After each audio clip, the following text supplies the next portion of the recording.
கொரோனாவிலிருந்து மீள break the chain. நோய் தொடருக்கு தடை கொடுப்போம், கொரோனாவிற்கு விடை கொடுப்போம்.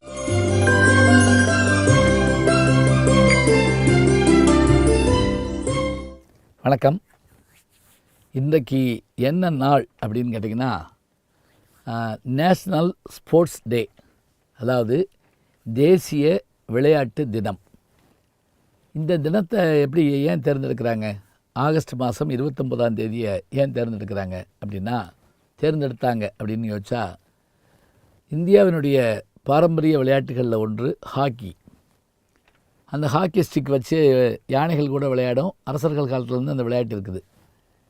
இந்த ஹாக்கி விளையாட்டில் மிகச்சிறந்து விளங்கிய தியான்சந்த் என்பவருடைய பிறந்த நாளை தான் விளையாட்டு தினமாக இந்திய அரசாங்கம் அறிவிச்சிருக்கிறது. இந்த நாளில் குடியரசுத் தலைவர் என்ன பண்ணுறாரு அப்படின்னா, இந்த விளையாட்டின் மூலமாக பெருமை பெற்ற வீரர்களுக்கெல்லாம் விருதுகள் வழங்குகிறார்.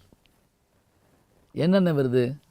இப்போ வீர தீர சாகச செயல்களை செய்தவர்களுக்கு அர்ஜுன் விருது வழங்கப்படுகிறது. அதே போல்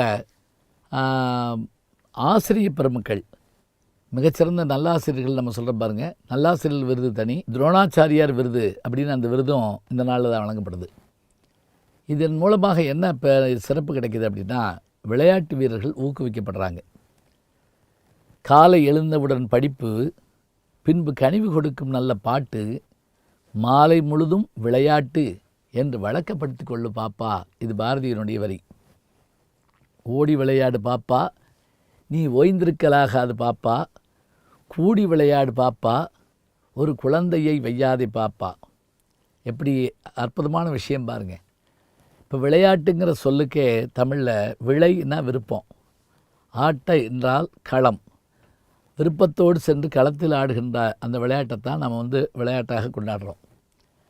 இதில் தமிழர் விளையாட்டுக்கள் என்று நம்முடைய பாவாணர் அவர்கள், மொழிஞாயிறு பாவாணர், தேவநேய பாவாணர் அவர்கள் ஒரு நூல் எழுதியிருக்கிறார். அதில் தமிழருடைய விளையாட்டுக்களை பற்றி அதில் குறிப்பாக சொல்கிறார். இப்போவும் கூட பாருங்கள், கால் வேகமாக ஓடி விளையாடுறதுக்கு ஓட்டப்பந்தயம் இருக்குது, ஃபுட்பால் இருக்குது. அதே மாதிரி கை, ஹேண்ட்பால் இருக்குது, பேஸ்கெட் பால் இருக்குது, கைப்பந்து, கூடைப்பந்து இருக்குது. அதே போல் கிரிக்கெட், அது தெரியாதவங்க யாருமே கிடையாது, எல்லாரையும் நம்ம பார்க்குறோம். எல்லா விளையாட்டுகளும், எல்லாத்த காட்டிலும் முக்கியமாக கபடி விளையாட்டு, இது இன்றைக்கு அளவில் எல்லாராலையும் போற்றப்படுகிறது. அதை வச்சு நிறைய படங்கள் கூட வந்திருக்குது. வெண்ணிலா கபடி குழுன்னு ஒரு படம் கூட வந்திருக்கு. இப்போவும் கூட விளையாட்டின் அடிப்படையாக வச்சு பல படங்கள் வரதை நம்ம பார்க்குறோம். கதாநாயகன் விளையாட்டு வீரனாக இருந்து ஜெயிச்சிட்டார்னா ரொம்ப சந்தோஷமாக இருக்கும். அந்த காலத்து எம்ஜிஆர் படங்களில் அவர் என்ன பண்ணுவார்னா, ரேக்லா ரேஸ் ஓட்டுவார், வீர விளையாட்டு, சிலம்பு சுற்றுவார், வீர விளையாட்டு. அதே மாதிரி அந்த உடற்பயிற்சிக்கான விஷயங்கள் பூரா செஞ்சு காட்டுவாங்க. அப்போ சின்ன பிள்ளையாருக்கு இப்போ ஓடி விளையாடக்கூடிய அந்த தன்மை நமக்கு இருந்துச்சுன்னா, பிற்காலத்தில் நம்முடைய உடல் வலிமை உள்ளதாக இருக்கும். அது மட்டும் இல்லை, நமக்கு தியான பயிற்சி போன்றவையெல்லாம் இருந்தால் அந்த உடல் ஆரோக்கியத்தை நம்மால் பேணி காக்க முடியும். என்னங்க இதில் ஒரு விளையாட்டுக்கு போய் இவ்வளோ முக்கியம் கொடுத்துக்கிட்டு அப்படி சொல்லக்கூடாது. ஏன்னா இன்றைக்கு உலக அளவில் அதிகம் சம்பளம் வாங்கக்கூடிய அவர்கள் பட்டியலில் பார்த்திங்கன்னா விளையாட்டு வீரர்களுடைய பேர் தான் இருக்குது. அது அமெரிக்காவாக இருந்தாலும் சரி, ஆஸ்திரேலியாவாக இருந்தாலும் சரி, இந்தியாவாக இருந்தாலும் சரி, விளையாட்டு வீரர்கள் சம்பாதிக்கக்கூடிய பணம் அளவுக்கு யாரும் சம்பாதிக்கிறதில்ல.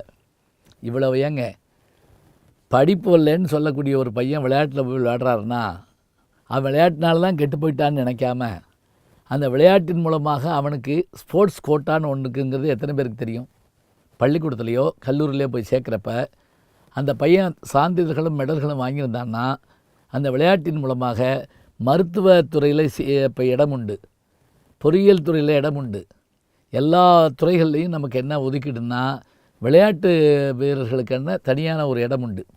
அப்போ நாம் விளையாடுவது என்பது ஆரோக்கியத்திற்காக மட்டும் இல்லைங்க, நம்முடைய எதிர்காலத்துக்காகவும் தான்.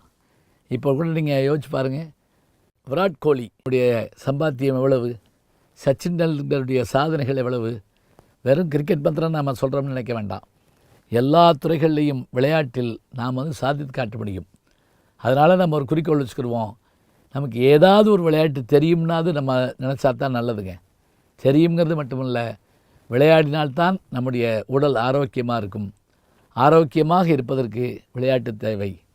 கடவுளே விளையாட்டாக இந்த உலகத்தை படைத்தார் என்று தான் கம்பர் தன்னுடைய பாடலில் சொல்கிறப்ப, உலகம் யாவையும் தாமுல வாக்களும் நிலைபெறுத்தலும் நீக்கலும் நீங்கா அழகிலா விளையாட்டுடையார் அவர் தலைவர் அன்னவருக்கு சரண் நாங்களே. விளையாட்டின் அருமையை தெரிந்து கொள்வோம், விளையாடுவோம், விளையாட்டை போற்றுவோம். அன்பிற்கினிய யூடியூப் நேயர்களே, நீங்கள் என்னோடு இன்னும் நெருக்கமாக தொடர்ந்து வர வேண்டும் என்று சொன்னால் இன்ஸ்டாகிராம், ட்விட்டர் போன்ற பதிவுகள்லையும் என்னை நீங்கள் தொடருங்க. பின்தொடர்ந்து வாருங்கள். நாம் எல்லோரும் முன்தொடர்ந்து செல்வோம்.